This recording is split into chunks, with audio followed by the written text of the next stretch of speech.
جناب سیدنا عمر بن خطاب رضی اللہ تعالیٰ عنہ، جن کی زبان پر اللہ تعالیٰ نے حق جاری فرمایا،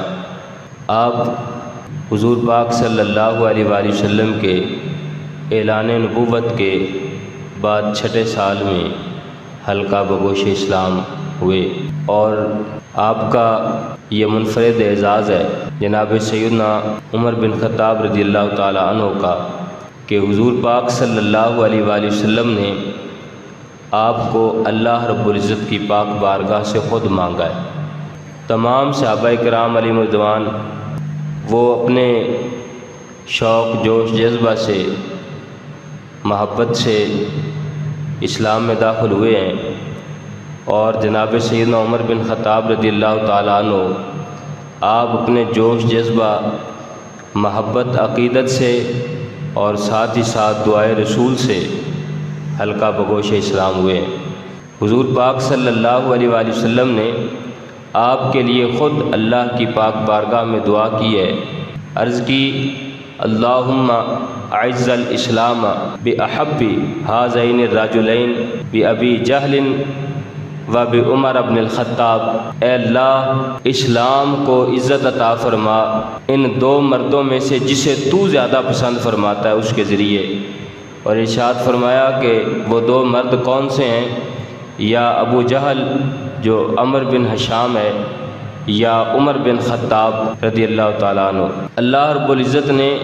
جناب سیدنا عمر بن خطاب رضی اللہ تعالیٰ عنہ کو اسلام کے لیے قبول فرمایا، حضور پاک صلی اللہ علیہ وآلہ وسلم کی دعا کے ثمر کے طور پر،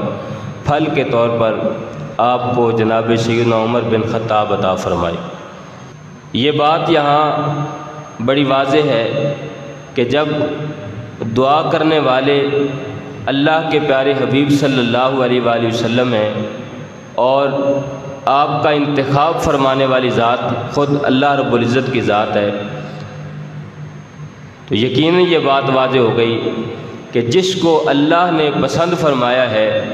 اس نے اس قلب کو روشن فرما کے پسند فرمایا، اس کو ان کے دل کو روشنی عطا فرما کے پسند فرمایا،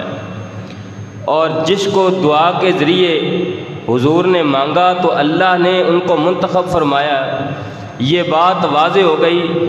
کہ وہ اس قابل شخص تھا کہ جو حضور پاک صلی اللہ علیہ وآلہ وسلم کا وزیر بنے، وہ اس قابل شخص تھا کہ اس کا فیصلہ اس امت کے حق میں بہتر ہو، ان کا مشورہ وہ اس امت کے حق میں بہتر ہو، ان کے مشورے سے اللہ کا پاک کلام نازل ہو، ان کے مشورے کو حضور پاک صلی اللہ علیہ وآلہ وسلم ترجیح عطا فرمائیں۔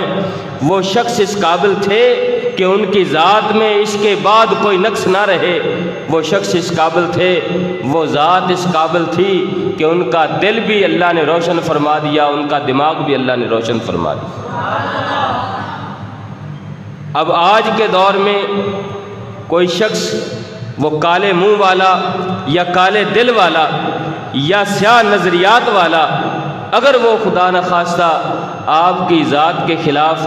آپ کی شان کے خلاف کوئی بات کرنے کی جسارت کرتا بھی ہے تو اسے سب سے پہلے اس بات کی طرف توجہ کرنی چاہیے کہ جناب سیدنا عمر بن خطاب رضی اللہ تعالیٰ عنہ کی ذات وہ ذات ہے جس کو اللہ نے اپنے دین کے لیے خود پسند فرمایا،